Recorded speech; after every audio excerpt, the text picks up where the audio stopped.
It's been a really long time, but we are back. The Goonerverse podcast is back with Sheroy. For everyone who appreciates that we normally spend this podcast just flying straight into it, immediate apologies. There will be time codes. There's going to be a little bit of waffle. We've got some catching up to do. And we want to let you all know, you all amazing people that, do follow the podcast and do keep in touch with what we have to say weekly. We want to explain why we haven't been here, what's to come. So we'll definitely have a little bit of waffle also to put smiles on our faces, because if it's all Arsenal, it becomes stress. So there we go. That's my initial waffle. More to come. Sheroy, how are you? Yeah, I'm good. And I take full blame for not releasing an episode last week. Guys, for anyone that doesn't know, I had that chest infection that's making its way around London right now, and it absolutely wrote me off, and I had to bail last minute. So I'm not even going to try and pretend that James had anything to do with that. That was all me. And I'll take the heat 3 weeks before were me. All the other weeks before were me. No, yeah, I'm glad you're feeling better though. Yeah, like you're fully through it. Because it sounded rough. Yeah, it was grim. And to be honest, man, the first time I left my flat was yesterday to come to the watch along with you. And you know what it was like. It was grim. It was rainy. It was windy. Yeah, I was speaking to Laurie after the game, and we both sat there and we said, this was exactly the type of day that we needed Arsenal just to give us a lift, because everything around us was so crap. And unfortunately, it didn't work out that way. You've had a week like you've had. That makes complete and utter sense. But Arsenal didn't deliver that lift. They drew 1-1. I feel like we keep having these results where, like, apart from Newcastle, which was really bad, well, we played quite well at Chelsea, but we drew. But it wasn't quite enough. That's actually not a bad point. And, yeah, we actually probably did enough to win at Fulham, but we drew. And, sometimes shit happens, football, right? And, we had players missing. And, you can kind of contextualize all these things. And I saw you were talking about fine margins on Sheroy's voice.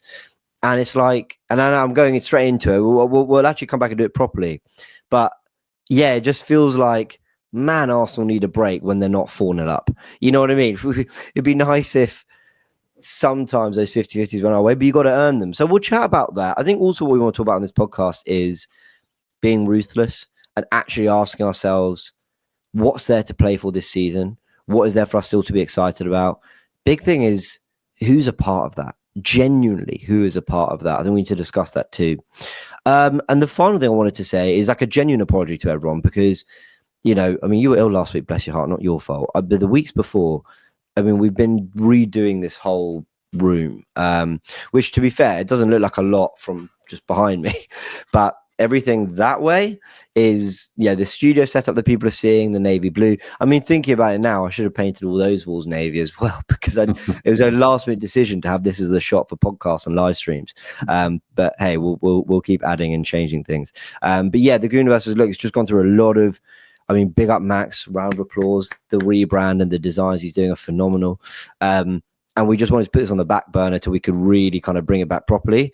And also a shame that this is the third in a row without a guest or guests, which again wasn't by design. But there's just been so much going on. You know what the Christmas period is, everyone. So it's just been one of those, been difficult to book people in. I didn't even do it. It's just going to happen all the time now, no matter where the setup is.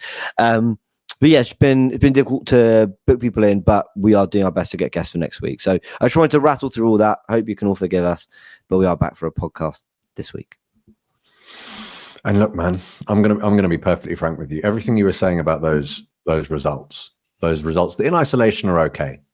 The minute you did that, I started rattling through them in my head. Not to say that I wasn't listening to your apology and everything you were saying about the rebrand, but I was sat there and yeah, you know what? Brighton down to 10 men, not the end of the world. City dropping points from being ahead, not the end of the world.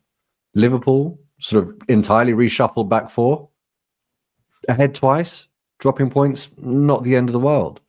Newcastle away, they could do it to anyone. Chelsea away, a draw, look at the form they're in, not the end of the world. Fulham, 1-1, not the end of the world. I've just been speaking for about a minute though. That's far too many results before the halfway point in any season. And there comes a point where you get this in life, right? People that constantly look around them and try and blame circumstances for things not necessarily going their way. But when it happens that often and that consistently, there has to be a point where we as a club and we as a fan base sort of have to look inward, because there have to be some sort of reasons within our own infrastructure as to why that keeps happening. And I'm pretty sure we're going to go into them, because I, for one, have quite a few reasons as to why this does keep happening. Yeah, I agree. I mean, let's rattle on with it. And this is tying into the theme of being ruthless for me a little bit. I wonder if it is for you too. Maybe your reasons are different. Um, I really felt over this kind of last, since things got bad in November up till then, this draw. And look, we've had that 1-1 draw against Chelsea, to be fair, is aging quite well. That's looking like a good point of the bridge, especially when we look how we played. I think the fives against West Ham and Sporting, the performance against Forest, beating Man United pretty comfortably, it sprinkled some very good results in there. Don't get me wrong. That's some very good performances. My concern is that when the going gets tough, I think the player quality is lacked. And I don't think Arteta's perfect. I think far from it. But I sort of think if we had one or two players at the level that Liverpool and Man City have over the last few years, I think we'd have got over the line with a title or a trophy. And what's kind of more concerning is that Arteta has not only not signed some of the players that we think we should or added that kind of quality, but actually kept others that you thought, really? It's taken him a long time to sort of decide to move on from players. So I think when I use the word ruthless, I think Mikel Arteta, and I kind of touched on this further Arsenal, but I think he needs to really, really look at that squad and look in the mirror and just go, I want to be the guy that brings the Premier League to the Emirates Stadium for the first time. And I've got a team that is like almost there. What is it going to take? And I honestly think the answer he can come to is players. I think he'll conclude players is the difference. And you saying that now, there will be people that I often describe as the ultra positive Arsenal fans that will sit there and go, James, what on earth are you talking about? We have that squad and we have that 11. How have you gone and said that about our squad having mounted 2 title challenges, and you're saying that about us sort of not even at mid-December, sorry. But I'm sat there saying, in the same way that I don't think there's any room for sentimentality when it comes to the manager and his players, there can't be any room for sentimentality when it comes to the fans and the players either. A lot of these ultra positive fans that I'm seeing right now, I feel like they're sort of gaslighting me sometimes it's a strong word to use, but when I jump on X and I'm constantly being told to calm down and that everything's all right. I have my own pair of eyes and I can see that everything isn't all right. And the fact of the matter now is, I think those fans, and I can't speak for all of them, I think they're judging the players and judging the squad the same way that I was when we were in a battle for top 4. And they're being slightly more forgiving and giving the players slightly more sort of room for maneuver than you can when you're going up against world elite to win the Premier League, right? And as the expectation of the team has grown and developed, the standards that we have to hold them to, the standards that we have to see week in, week out, and therefore the sentimentality all has to alter with it. And that's where I think the problem lies, because everything they're saying now, the players that they're jumping to defend, I would have been doing the same that season when we missed out on the top 4 narrowly, when we weren't meant to be in a top 4 race. I would have done the same when we ended up in a title race out of nowhere and obviously collapsed at the end. But then last year, I was slightly more unforgiving. And this year, I'm even more unforgiving. And for me, that's with good reason. I don't know if you feel the same. Yeah, I feel more unforgiving when the problems are the same. Like, you hear rumours that Arsenal, they want to add the right striker in 2025. So, yeah, we had that in 2024 and we had that in 2023. Like, we've been wanting that right striker for ages. The forward line is the most underfunded part of the squad by an absolute country mile under Mikel Arteta, and yet we wonder why we don't have quality in the final third. I mean, like, none of this is really rocket science, it's all pretty obvious, and yet I feel like we are all stumbling on the same mistakes. And I'm talking about the club, I'm talking about Arteta, I'm talking about the players. Whatever it is that the players, whatever it is at the club that we kind of had concerns about even 2 years ago, I think while we have moved on significantly to a point of a title race, and Arteta's done so well, and we've kind of been good enough to get better, a lot of the problems and a lot of reasons we fall short for are kind of the same as the reasons we fell short for Champions League football. I mean, not much has changed in that sense. I find myself like, and I know I say this all the time, and maybe I say it too much to the point where it's like, shut up, James, then just don't do a podcast and stuff. But I find it kind of difficult to criticize Arteta sometimes because he really has come in, transformed the club, making decisions I didn't agree with, and then leaving myself going, all right, actually Havertz was good up front. Okay, Wright is an upgrade, great signing. So, Ben White can be a right back, fair play. So there's so much stuff that I've questioned, but then there still remains stuff that I think is even more obvious than the other stuff that he won't kind of change his mindset on. And we'll talk about the other things like the ownership and the players. Let's start on Arteta though. The Timber move from right back to left back. We don't have to go over it again and again, but it's like he is so often in his time at Arsenal been happy to pull apart another position because of injuries. So when Kieran Tierney was injured against Crystal Palace in the 3-0 away defeat, we had Brighton at home. I remember every Arsenal fan saying, "Don't you dare pull Xhaka out of midfield because we've just lost Partey." He pulled Xhaka out of midfield. It's little things like that, and that was in the top 4 race. Don't you dare move Timber from right back. I don't care if you have to invert Marino from left back. I don't care if you give Lewis Skelly a debut. I don't care if Kieran Tierney runs it back. Don't move Timber and don't move Partey. He did it. And you can count loads of examples, but I just went to the furthest back I can remember. And I just feel like if we're going segment by segment, we go Arteta on this one. That is one big thing for me. He's just like never really learning from for me. I couldn't agree more, man. And I'm with you in terms of finding it difficult to criticize him, but I kind of split it into two. I find it difficult to criticize him on a macro level. And I'm talking about the general ingredients that I think you need to be an elite manager and the decisions that deal with structure and ethos and atmosphere and general player recruitment and the big decisions, right? The big decisions. But I can criticize him in the same way that you just did on a micro level. And no matter how good a manager you are, you're not immune from criticism. You can go and watch the Big Six, for example, Hugh and Big Steve. Even though that City were winning trebles, when Pep Guardiola got an 11 wrong, they would say he got it wrong. And sometimes they would preempt that he was about to get it wrong because they know that how he operates. No one is immune from criticism. But that sort of feeds into the frustration here because the macro stuff is the stuff that I don't think you can necessarily teach. Sometimes I think that's innate. Sometimes I think you command a level of respect. Sometimes I think it's to do with timing. I feel like he sort of got all of that right. The micro stuff, it's even more frustrating for me because it's one, so obvious, and two, it's actually so easily remedied in many ways. Because for all of the don't you dare pull this player out of this position examples that you just listed, you named a viable alternative that armchair fans can see. And after the match was decided, it appears as though that probably would have done the business, And when you're talking about the same problems persisting,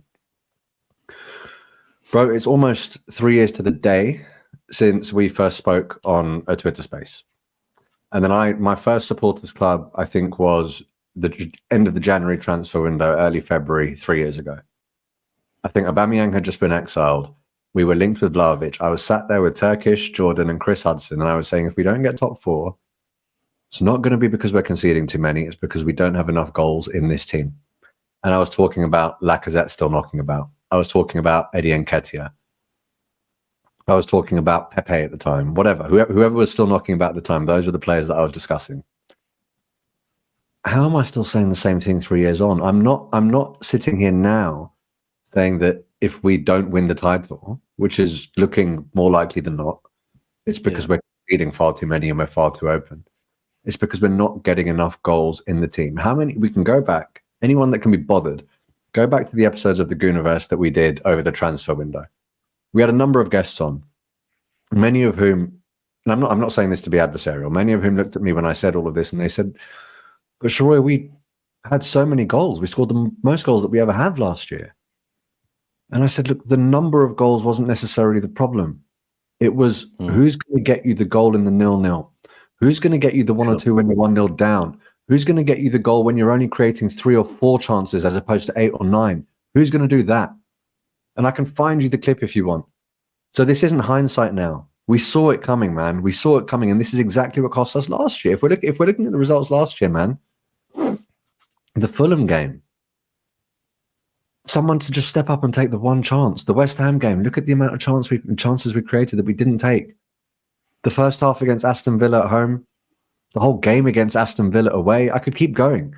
This isn't me saying we were 30 goals short in a season. This is me saying there could have been someone who could have put away 6 or 7 goals. That would have made all the difference. And if you look at where we drop points this year so far, it's exactly the same thing. And that's why it's so frustrating. That's why it's borderline inexcusable. And that's why right now, bro, I'm not angry. I'm sad. Yeah. I think, you talk about who's going to win you that game at 0-0, who's going to give you that moment when the going gets tough. And that's definitely an area of the squad that I'm not talking the forward line. I'm talking that profile. I mean, that could even come from midfield. Arteta's been very reluctant to go get that player. I don't know if it's a blind spot of his, if it's something he doesn't believe an elite team necessarily needs, or if it's actually an area that he worries he won't necessarily be able to control. Like, he loves to know exactly what he's going to get from his players. I think that's why he loves Kai Havertz, because Kai Havertz will execute the plan tactically. Whether he does on the ball the right things, I think he trusts him to do off the ball all the right things. So for whatever reason, he hasn't wanted to go get that player or add or strengthen in that way. And that's kind of my second big frustration with Arteta. I think we all know that Arteta can build an 11 that even for half a season can play at a level that matches anyone in world football. Like, I think we've seen that twice. I think we see that the first half of the 22-23 campaign, second half of the 23-24 campaign. But our seasons are like our games, where it feels like we have one great half in us. And you have to go back a while to remember the last time I think we had a 90 minutes where we dominated the whole game. And even Sporting, we spent the first 20 minutes of the second half just easing out. I don't know. It's interesting. There's something about Arteta's Arsenal. When there's momentum, we feel unstoppable. But you can't. We sort of flicker in and out of it. I don't understand how a manager can, in almost every post-match presser, when we haven't won, speak about fine margins, speak about moments in the box deciding games, speak about we dominated, we created, we need to take our chances better. I don't understand how that could then equate to that manager not wanting to acquire that sort of player. That's my first point. And my second point is, I don't understand how you can say that often and still genuinely believe that you have that in your current squad. And those two together, I was replying to a comment on one of my videos, because now I'm noticing it more and more on my videos. People are starting to ask me, mate, like, are you still backing this manager? Mm-hmm. Like, are you? And before I used to brush it off and go, shut up. But now I'm sat there going, I have to give credence to this argument and actually engage. I have to, because they're raising valid concerns that keep rearing their ugly heads, right? Yeah. And one of the comments that I replied to today, and I said, look, when it comes to this player acquisition thing, just dealing with Arteta's messaging throughout, and having followed Arsenal, I'm going to be 35 in a few months, and I followed Arsenal since the age of 7, 6, even sort of the year before Arsene Wenger arrived. And I'm struggling to articulate it, but in all honesty, I just can't help but look above Arteta. I can't honestly believe that he doesn't want this and he hasn't tried to push for it. There's just something within me that's saying, yeah, he knows that this is what we need, and someone hasn't been able to facilitate for him, and he's going to be the fall guy for it. And I saw it with Arsene Wenger too. So let's talk about that, because I agree. I don't think it's anyone above him's problem that he picks 11s that surprise us, or he messes with the dynamics of certain teams or whatever. But I think you're right. That was going to be our next thing before we end on the players, who I think are the big conversation. I think the hierarchy above, we haven't spoken about for a while, and I haven't spoken about for a while. Let me put it this way. I'm not going to come in with like big opinions, because I don't really know what they will do, and I don't really know the circumstances. If Mikel Arteta, and I'm just making a situation up here, Arsenal signed David Raya on loan to confirm the deal the summer after for 30 million. If that doesn't tell us something about maybe the finances and the position we were in that summer, we have heard that we wanted to do the Kudus deal, but we couldn't make it work because financially we couldn't. So that's given us some ideas. But he did sanction and want £65 million spent on Kai Havertz. And he did, and I know Turkish brings it up, and I don't often like to talk about it, but it is unfortunately something we want to mention. I don't like mentioning, money and all this and who's on what, blah blah blah. But he made Kai Havertz our highest paid player. Is he performing as the second most expensive player in the squad and the highest paid player in it? Far, far from it. Like, far from it. Even for those who thought, well, in the run-in last season, he wasn't better than Saliba, Saka, Erdegaard, Rice, and so forth. So a little part of me thinks the hierarchy, in my opinion, you don't know about this Edu thing, and then you wonder if there's someone there to say no to Arteta and push back. I think that's going to be a big sort of thing for the next director of football, is basically, are they going to be able to wrestle with Arteta's decisions at times? But the big thing for me is that there may be a case that some of the things he's not being able to do, that the hierarchy is saying no to, are because he's asked for too much. But, okay, playing devil's advocate.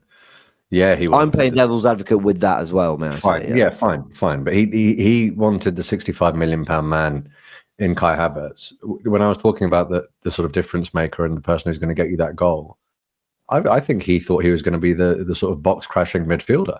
That's what he was brought in for, and that's where the money was allocated, which is why now to replace or sort of to remedy that error, we had to do a relatively cheap midfield deal in Marino.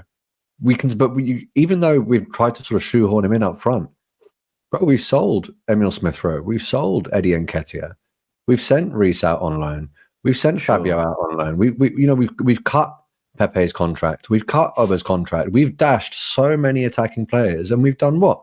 We've brought in Jesus, who, I mean, it wasn't a ridiculously high transfer fee. I mean, what, Brennan Johnson went for about the same. I mean, it's not like that was a record-breaking transfer.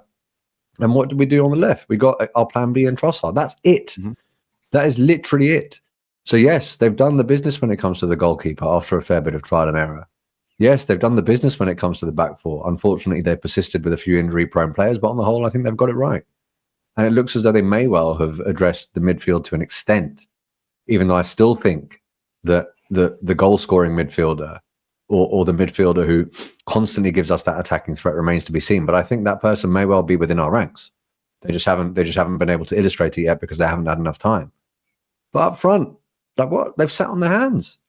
And if it's a real indictment, man. But I was going through it on the One Mic podcast. I just sat there and I said, Watkins and Duran or Havertz and Jesus? Who are you picking? I sat there and Villa fans would argue that they have, if you put those four in the list, Villa fans would argue they have the best two. Not 1 and 3. They'd argue they have the best two. And that argument would hold weight. And I kept going down. I looked at Mbeumo and Vissa in terms of who would make a defense sort of shit themselves a little bit more when you compare it to Havertz and Jesus. Guys, yep. Who are you picking? And I can keep going. If Arteta is picking Mbeumo above all four. There you go. If Arteta is sat there, did you listen to his post-match presser yesterday? The sit-down. I'll be honest, I didn't want to hear from him. What did he say? Fine. It was, we dominated, but when they crowd out the defense like that, you have to come up with something else. So we just tried to sort of pepper the deliveries into the box from open play and from corners. He was quite candid about it. That was the way we had to break them down because it was too congested. Mate, if that's your approach when it comes to a low block, I have no problem with it. But then I could argue that even Chris Wood and Taiwo Awoniyi will pose the kind of threat that you need in that position to break that team down compared to Havertz and Jesus. So I'm not even talking about the world elite striker now. I'm not even looking at top 6 clubs now. I'm looking at mid-table teams and saying, if that's the way you want to break down the low block, even those teams, no disrespect, have a better profile of striker than the one that you have. So what are we going to do to fix it? Yeah, I can agree. The lack of funding the front three is crazy to me. I think it's crazy that we play a brand of football that feels like it's really catered to the fine margins. Yeah, brand of football that's very like, it might go your way, it might not, but we'll try and control a lot of the game. We're not going to try and score 4s and 5s. We don't really have it in us. I mean, we do because we just did, but that's when everything clicks. And to do that without like an absolute gunman up front or even on the left feels kind of really interesting to me. I don't know if there's anything else you want to add to before we go on to the players. Anything else you wanted to add about the hierarchy? My big thing is like, they need to start, I think. Well, we'll never know which one they're doing. It's either back Arteta more, or it's get someone in, this next director of football, that is going to push Mikel.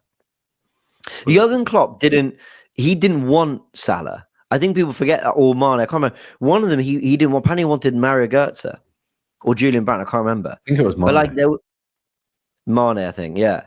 And it was, I think his name's Edwards, Michael Edwards. Is that his name? Yeah, the people behind the scenes at Liverpool were like, listen, we've done our research. While you're coaching the team, we're looking at what you need. And when that marries up, it's perfection. But it feels like everything runs through Arteta. Every signing, every reporter's telling us Mikel played a big part in this. And you kind of actually stop and think, I mean, that's kind of great for him. It's great PR for him. But I'm not sure it actually looks that great on the club. Yeah, I know. I know. But you hear about that after we've acquired the player, man, because it does paint the manager in a positive light.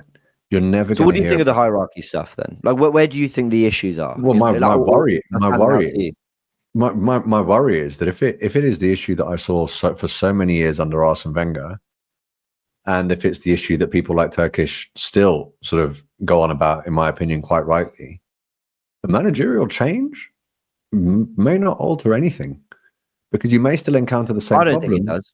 You might encounter the same problem, but you might actually be removing the Mikel Arteta factor that you just spoke about. Arteta was a huge part in bringing the player to the Emirates. The guys improved under Mikel Arteta. The players love playing for Mikel Arteta. You remove that, there's no guarantee you're going to get that at a base level. If the problem is coming from above, you could actually be compounding the issue. There are some people that would argue what he's managed to do is actually get a group of players to sort of operate well above their station, to even be in this conversation, given the lack of investment in the front line. And given the fact that we don't have any attacking players where it's not a conversation as to whether they're world class or not. Yeah.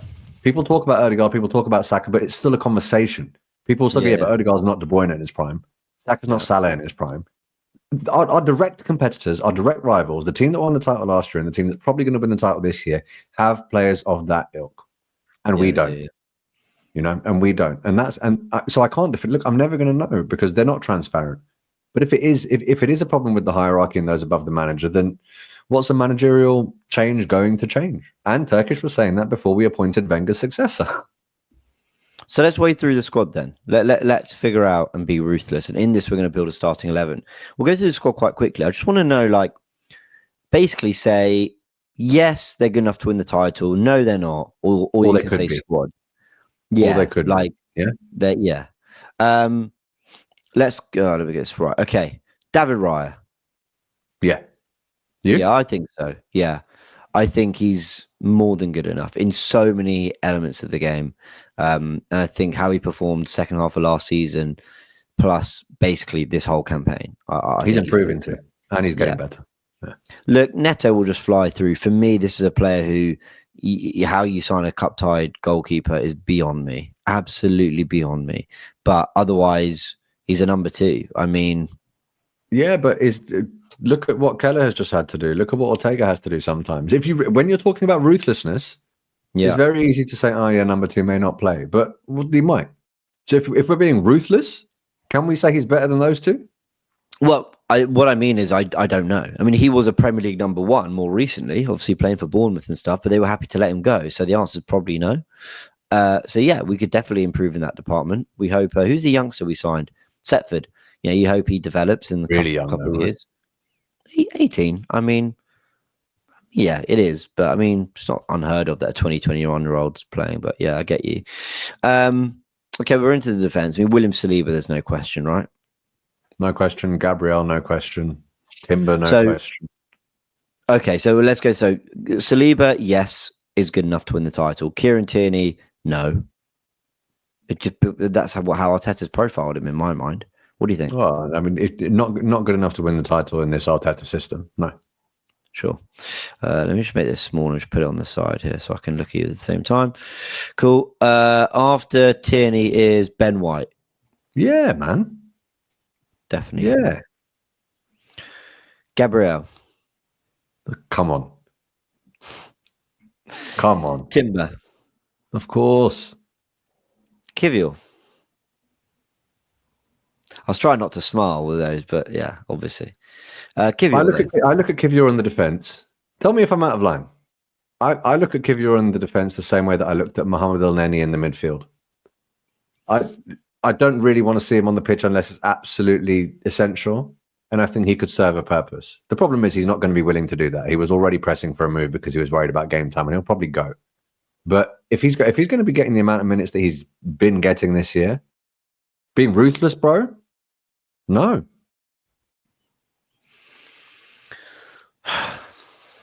But for a fourth choice, he's like ninth choice defender. I mean, in all seriousness, like, what? Okay, let's imagine our best back four is White, Saliba, Gabriel, Calafiori. I've just made one up, right? If White's out, Timber plays, so that's 5. If Calafiori's out, wow, I don't even know what you did. Don't know, but the laptop just celebrated the Timber inclusion. So there we go. I kind of think you know how to turn that shit off, but you don't because you secretly enjoy it. I think you know how to turn it off. No, it doesn't. It doesn't work when you want to do it. You know that. Stop it. It's not going to work. All right, let's leave it. I think so. That's 5. We've mentioned 5 players there. So then, if Gabriel gets injured, I think Calafiori basically plays left back, and Zinchenko left centre back, and I think Zinchenko comes in at left back. So we're talking a 6th player there. Tomiyasu definitely starts. Zinchenko's never fit, and we can't operate on the basis that he is. That's why Kivior's getting minutes.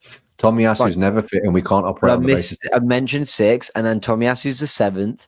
So Kivior is quite literally the 8th player. I'm talking injuries across that whole back four, and I still think Kivior. It's not like well, if Gabriel's out, then Kivior's in, making him a backup or second choice. I really think he's like 8th in the pecking order. You got the 4, and then if Gabriel's out, I think we turn to Calafiori or Tomiyasu at centre back, or even maybe White at centre back with Timber right back.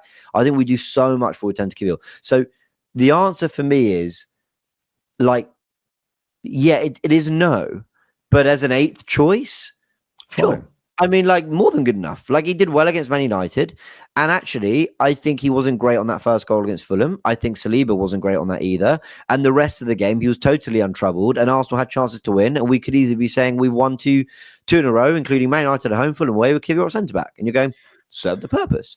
So I'm kind of in that, like, I kind of think he's doing exactly what it says on the tin. Not perfect, not particularly reliable, but will do fine. So I want to go with no, but I just wanted to put that out there. Like, he's so low in the pecking order, but the injury crisis in the defense is nuts.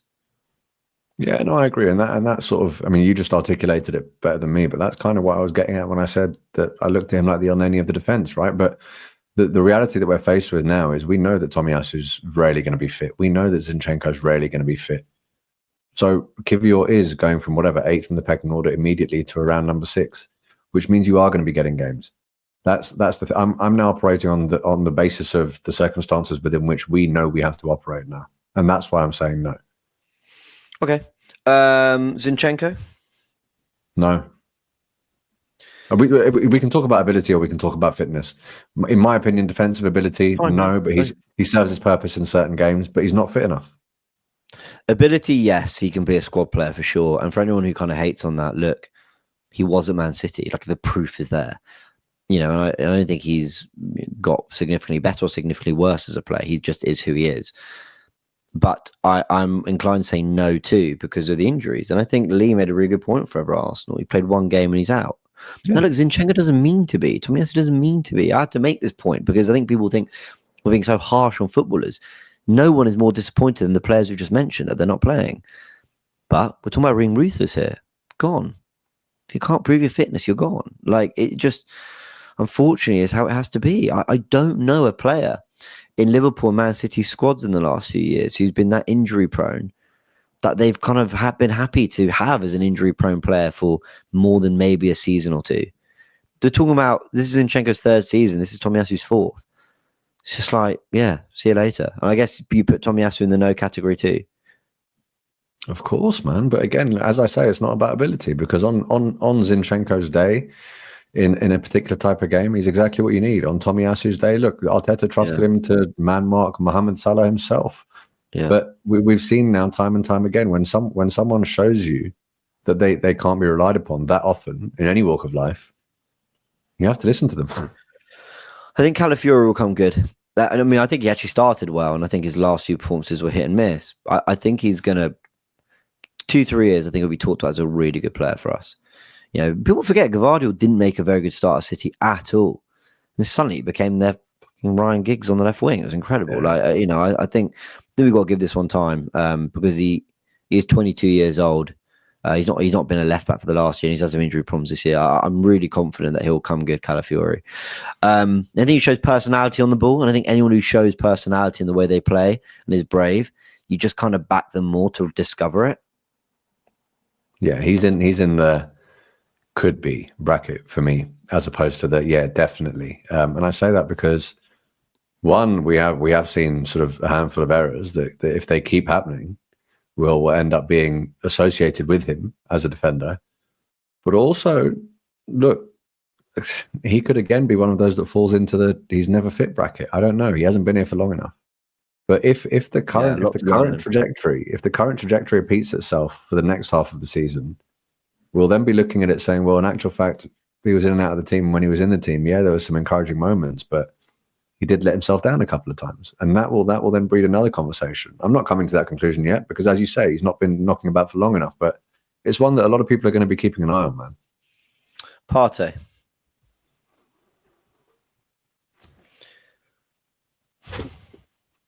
I think this is a fascinating one because you've got a player here who some argue play our best football with him. I don't think our football has been bad with Declan Rice whatsoever.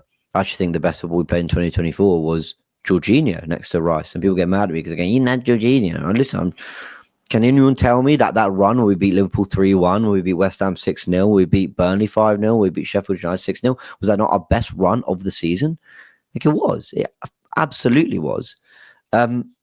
So I do, in terms of the football we played, I also think that Partey is at the mercy of the Rice signing. Basically, Rice has done all right against Man United. Well, did very well against Man United, did okay against Fulham, and yet everyone still and ended the title run in last season as a number 8. Yet everyone is still coming to the conclusion that he's a defensive midfielder, that he should be the 6.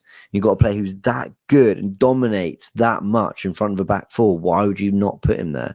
It's like removing Trent's greater skill because, well, someone else can do something at right back, so we'll put him somewhere else and hope he can do the same. I think Partey, I want to put in the kind of squad / could be. But again, it's only this season that he's really proving his fitness. 22-23 was a lot better from a fitness perspective. He still missed some key games.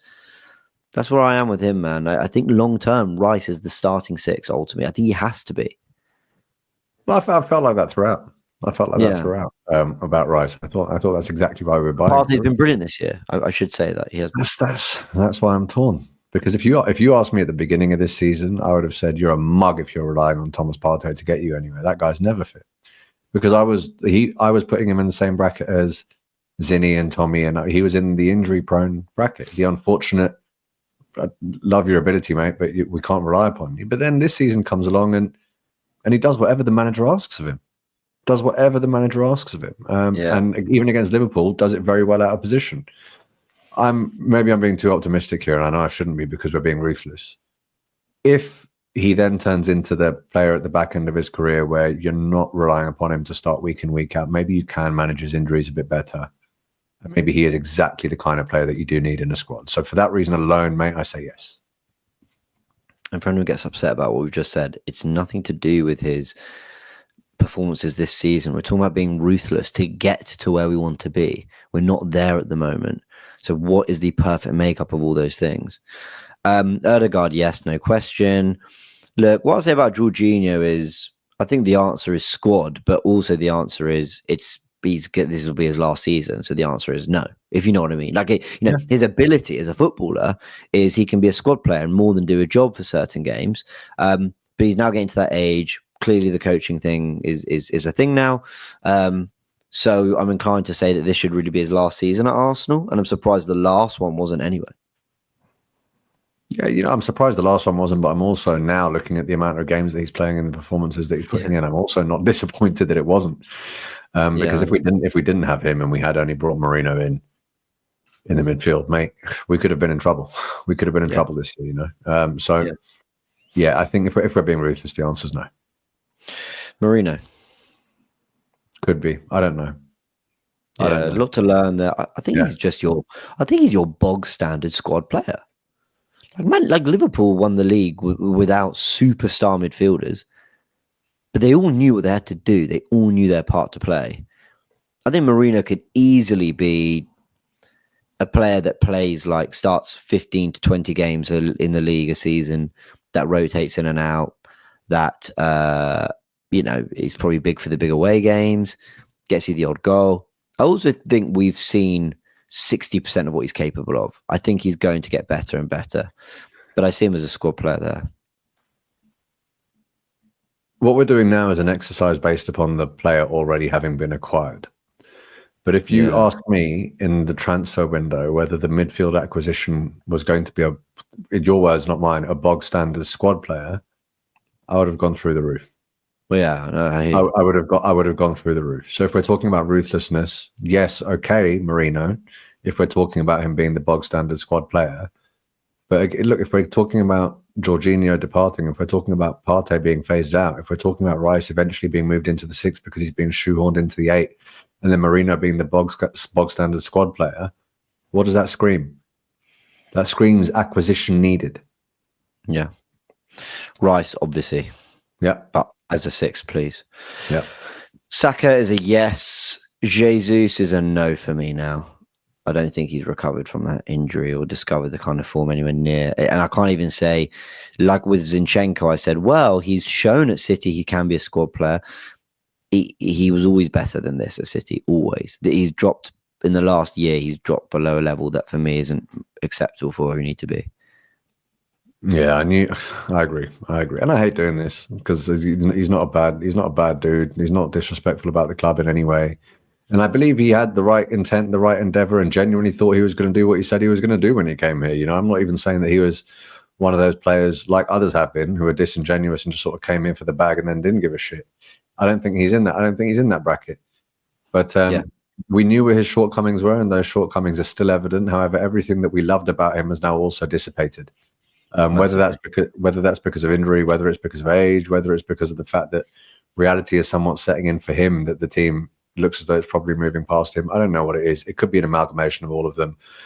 But if you're looking at, well, I did it at the beginning of the show, so I'm not going to do it again. But if you're looking at backup strikers, mate, there are teams towards the lower end of the top 10 that could argue they have better backup strikers than us. And for that reason alone, thank you and goodbye. Martinelli? Squad. I've decided he's not. I'm sorry, Marte. He had a real pile on social media after that performance against Fulham, and lots of others were worse. I absolutely concede lots of others were worse. I think it was the nature of his cameo, and I've talked about it in Forever Arsenal and explained why I was so annoyed by it personally. But we were sat next to each other. Yeah, we were. You're right. And being really honest, no agendas. I really like the guy. I've championed him even this season. I've really tried to defend him and show the good things he is doing. My honest opinion is that I've now given up on him getting to the level that we need on that left, even anything remotely like Saka's level in terms of consistency. I've now given up on that. So I think he's a squad player who can, you're happy if he starts pretty much most Premier League games, and you can always depend on him for work rate, and he's got pace and a goal in him, but that's kind of it. If you're asking him to be the superstar left winger, especially when you're not playing with a 9 you can depend on for goals, I think he's a squad player at best. Are you happy with him as a squad player, honestly, bro? Because he was a squad player yesterday and he came on when we needed a goal and didn't show enough. And how many times have we been pissing and moaning about Trossard starting, and we have brought Martinelli on and it hasn't looked as different? Is it not the case that you want your squad player to more often than not be able to come along and change the game? I mean, I know he did it against Southampton, I think, to an extent. He's done it once or twice this year, but you described last season against City at home. Came on at half time. And yeah, I know. Okay, I'm being a dick, but it was a deflected goal, bro. Like, I mean, I know he changed the game, The but performance though, you no, of course, I hear what you're saying, but what I can't do, to be fair to Martinelli, I can't go from thinking a week ago that he's our best starting left winger and believing that he can get to the 22, 23 levels. I can't do that. And then a week on go, he's not even good enough for the squad. He goes just a pecking order down, which is, all right, I now don't see you as more than a sub and someone who can come into the 11. You're talking about him coming off the bench to make an impact. I think he can do that. I think more recently hasn't done that, but I do think he is a squad player. I do think we can start him against most Premier League sides, and he would be more than good enough. That's kind of where I am with him. Yeah, the reason I'll probably agree with you on the squad player isn't actually because I think he's the guy that's going to come on and change the game, or he's the guy that's going to get the goal. It's because if we're at Anfield or if we're at the Etihad, he's the guy I want playing because he helps nullify their attacking threat. In a weird way, I want him on because of his defensive work in those sorts of games where that's how we're going to set up. I think that's now quite clearly becoming his biggest asset. What about Trossard? People earlier this year were describing him as the best 12th man, the best 12th man there is. How many squad men do you need on that flank, though, man? I mean, the good thing about Trossard is he can occupy the false nine. He can play on the left-hand side to an extent, and he can change games. And given the amount that he cost, for that reason alone, I'd keep him around in the squad. But please note, none of those left-hand side options we have said are good enough to start. Mm-hmm. Yeah, no, I agree. I think he's pure squad. I think he's pure, like, if he's happy to hang around. Look, if a bid comes in for 30, 40 million, which I think maybe did in the summer, then I think you take it. For sure. Make money on that player. You'd take it. But on the assumption that felt like quite a unique deal, and it probably won't come back around, I just think he's a squad player in terms of his level and ability. It came after the window had closed here, though, didn't it? So we wouldn't have even, and we were already talking about us being light, which is why I knew we wouldn't accept it. But if that had come in at the beginning of the window, they might have taken it. If that even come in on deadline day, I think we'd have kept Reece Nelson and let Trossard go. Maybe. Yeah. Kai Havertz, I'm just going to say, he's a pure squad player for me. I'd love to be proven wrong. A lot of Arsenal fans still believe in him, and if they're right, good on him because they stuck through him through thick and thin. But I think he's a squad player at best. I think he's someone who can start some Premier League games. I think he's someone who can do a job in midfield if you need. I think he's a guy who can, get the odd goal when you need one late in games. I think he cares. I think he works hard. I think he puts himself about. There's a lot of things I like about Kai, a lot more than I thought I'd like about him. Certainly, even just time a year ago. But now I'm at my kind of at my end with it, like in terms of thinking, is he going to become that guy who can score 20, 30 goals a season? Because quite frankly, the minute Arteta's messing with your position and denying you really the chance to be that, I add that to the performances. I just don't think he's going to ever be that guy. Say no more. Nothing further to add from me. Compare him to the first choice strikers and our direct rivals. Compare him to the backup strikers at teams that aren't even our direct rivals. It's arguable that he's not quite there. And we're talking about what we need to win the Premier League. Yeah, agreed. Sterling, obviously, no. And I'd love for that. There's something that kind of annoys about the Sterling deal, which is like, it's kind of already been signed off as just a terrible, lazy piece of deadline day business. And there's something that annoys me is like, you can argue that Arteta not playing him kind of tells us that. You could also argue that we just have not seen that. Like, we just have no idea. Like, he's played that little.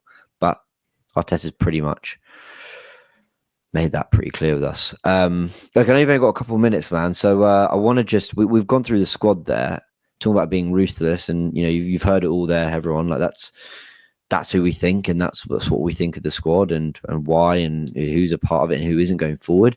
That ideally can't really be addressed in the transfer window. It can only really be addressed at the moment via starting 11 picks and who Arteta puts his faith in. But let's see. My final question to you is: the Premier League is still possible. It really is, because if Liverpool win, they're 9 points clear.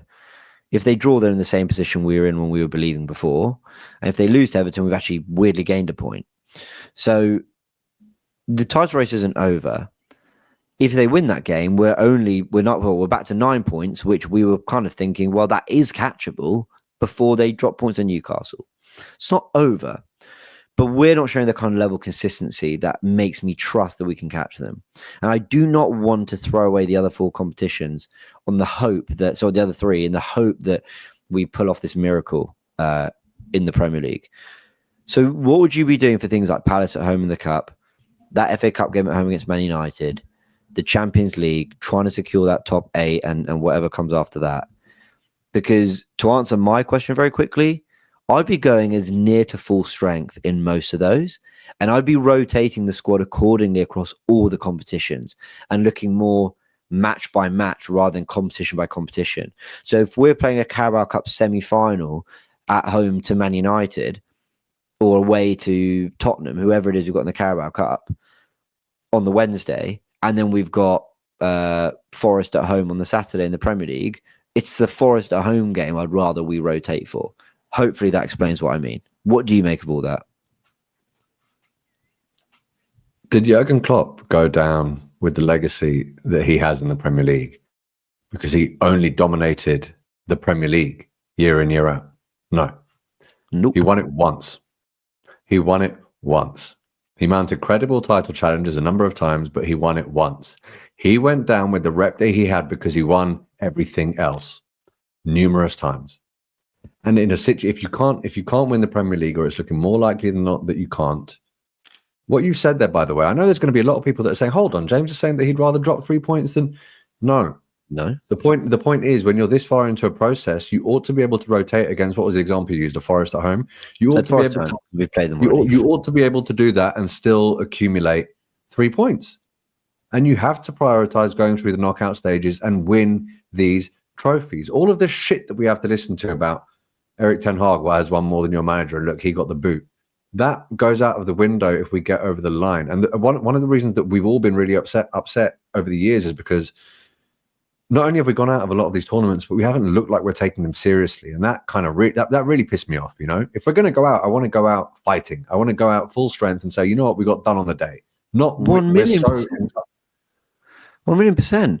Oh, we rotated. So, if we'd gone a bit stronger, or mate, do you know what sentence really puts into perspective? I thought about it this way.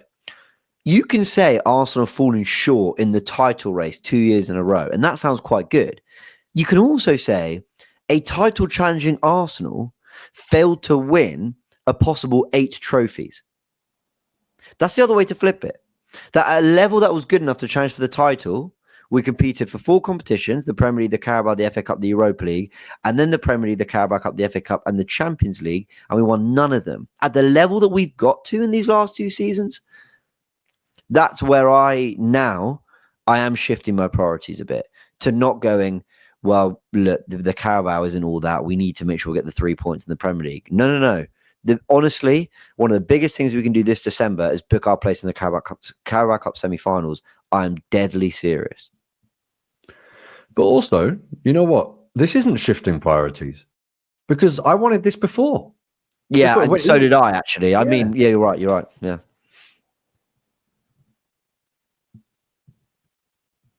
I mean, even when it looked like we were going, or even when I thought that we were going to mount an incredible title challenge, I was saying exactly the same thing about all of them. But we've only focused on the domestic cups.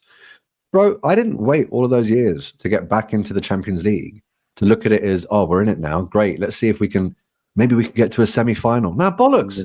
If Madrid and City aren't going through, I have seen worse teams than Arsenal lift that trophy.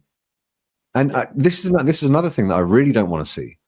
If it transpires, God forbid, we're 15 points behind Liverpool in January and 12 behind City, or Chelsea, sorry, and it's done, yeah?